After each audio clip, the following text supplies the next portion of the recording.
এতিয়াতো 15 ছেপ্টেম্বৰৰ পৰা গ্ৰেড 3 পৰীক্ষা আৰম্ভ হ'বই। তো মোক আমাৰ ওচৰ চুবুৰীয়া কিছুমানে সুধি আছে এইবাৰতো এক্সাম বহুতেই দিব, তো তই এপ্লাই কৰিছ নাই?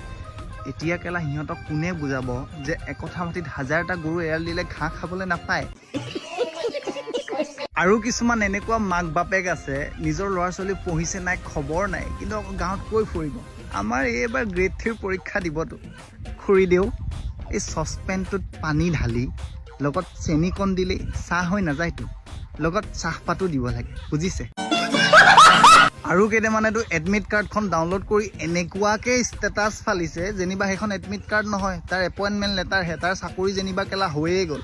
আৰু কেইটামানে ষ্টেটাছ ফালি আছে বোলে অমুক অমুক ইউনিভাৰ্চিটিত কোনে কোনে পঢ়িছ, অমুক অমুক কলেজত কোনে কোনে পঢ়িছ, মোক কণ্টেক্ট কৰিবি। কেলে তোক কণ্টেক্ট কৰিলে তই কি কেলা শিকাই দিবি? হা, গোটেই জীৱনটো কেলা লোকৰ বাইকৰ পিছত বহি টিকাৰ চাল এৰুৱাই ঘূৰি ফুৰোতে তাৰ গ'ল, সি আকৌ এতিয়া বোলে গ্ৰেড